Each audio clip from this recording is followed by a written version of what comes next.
My name is Emma, and I've always had a fascination with the paranormal, though I never thought I'd encounter it firsthand. It all began when I received an invitation to spend a week at Penrose Property, an old mansion nestled in a picturesque setting. Eager for a serene retreat, I invited a few friends to join me. We expected a tranquil getaway, but what awaited us was far from ordinary. We arrived in the evening. The mansion was majestic, seemingly frozen in time. Heavy drapes, antique furniture, and portraits of former owners hanging on the walls all contributed to a sense of the past lingering. And there, that first night, we laughed and shared stories by the fireplace until strange sounds interrupted us. Knocks, rustlings, faint whispers. I brushed it off, attributing it to the creaky floors of the old house. However, when shadows flickered past the windows at night, my curiosity turned to unease. I couldn't shake the feeling that we were being watched. The first night at Penrose Property had begun, and with it, my journey into a world I had previously believed to exist only in horror writers' imaginations. The first night at the Penrose Property was restless.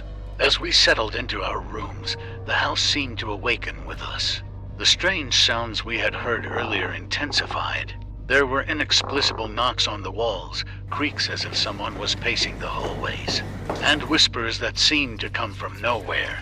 I tried to convince myself it was just the house settling, but deep down, I knew it was something more.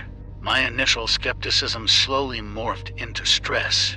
I lay in bed, eyes wide open, listening to every sound. Shadows seemed to dance across the walls, and a cold draft swept through the room despite the windows being firmly shut. My friends were uneasy too, their once dismissive attitudes turning to concern. We decided to investigate, moving cautiously through the dimly lit corridors, but found nothing to explain the disturbances. The tension was palpable. We were no longer just visitors in an old house. We were intruders in a space that seemed to hold its own secrets. It was on the third night that I first encountered them, the ghosts of Penrose. They were not the terrifying figures one might expect, but rather echoes of the past, lingering in a place they once called home. The first was a lady in a Victorian gown, her expression sorrowful as she gazed out of a window. Another was a stern-looking gentleman, whose footsteps echoed in the study. Each ghost seemed to be trapped in their own moment in time, replaying scenes of their former lives. Interacting with these specters was both fascinating and chilling. I tried to communicate with them, asking questions, but they rarely responded directly. It was more like they were aware of my presence, but bound to their own timeline. However, their existence was undeniable. Objects moved inexplicably, and cold spots appeared in rooms they frequented. Through research in the mansion's library and local archives, I pieced together their stories. The lady had been a mistress of the house, heartbroken by a tragic love affair. The gentleman was a former owner, obsessed with his legacy. As I delved deeper into their histories, I felt a connection to these lost souls, understanding their reasons for lingering. But with this connection came a realization. Their presence wasn't just a benign haunting. There was something they needed to resolve, and it was tied to the very heart of Penrose Property. As the days progressed, the nature of our ghostly encounters at Penrose Property shifted dramatically.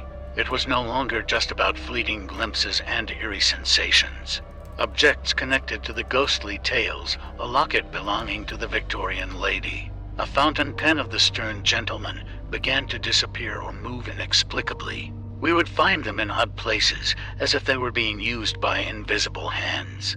The atmosphere in the mansion grew heavy, charged with a foreboding energy.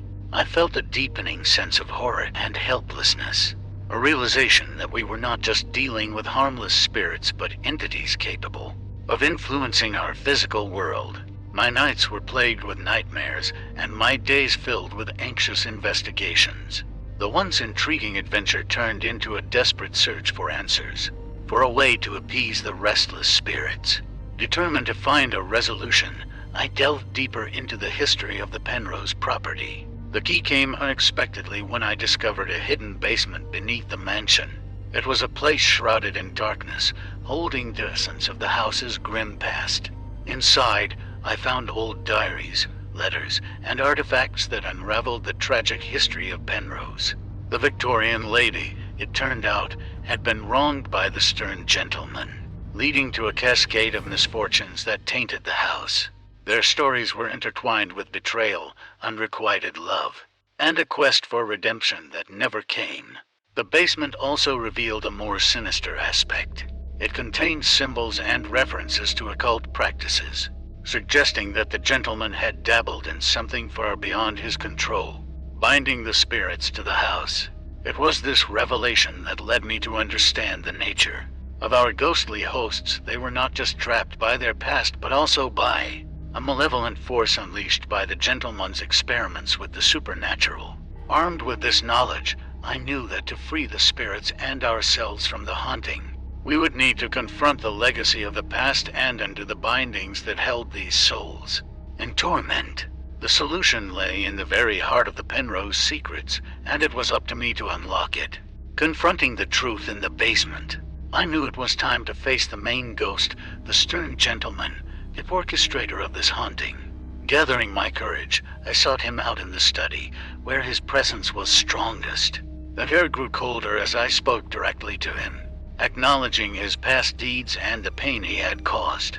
I implored him to release the spirits, including his own, from the torment they were enduring. It was a tense, surreal dialogue, with air thick with unspoken emotions and the shadows around me seeming to pulsate with energy. Then, in a moment of unexpected clarity, I felt a shift in the atmosphere. The room brightened slightly, the oppressive weight lifted, and I sensed a release, a letting go. The ghosts of the lady and others began to appear, their expressions changing from sorrow and anger to peace. It was as if they were finally being heard and understood, their stories acknowledged. With a final look of gratitude, they faded away, their presence dissolving into the ether. In the aftermath, Penrose Property transformed. The oppressive aura that once hung over it dissipated, replaced by a tranquil silence. The house, though still old and echoing with its long history, felt just like that history, not a prison for tormented souls. As we left the mansion, I couldn't help but look back. It stood there, a silent sentinel of the past, but now free from the terror it had harbored. We had come seeking a simple retreat, but left with a profound understanding of the thin veil between life and its afterlife. In the end, the Penrose Property remained a place of mystery and intrigue. But the shadows that once lurked in its corners were gone, their stories finally put to rest. It was a reminder that sometimes the ghosts we encounter are not just spirits, but echoes of unresolved pasts yearning for peace. And sometimes it takes someone stepping into their world to help them find it. As we drove away, the mansion receded into the distance, a chapter closed, leaving behind a haunting, yet enriching experience that would linger in our memories, a ghostly whisper in the annals of our lives.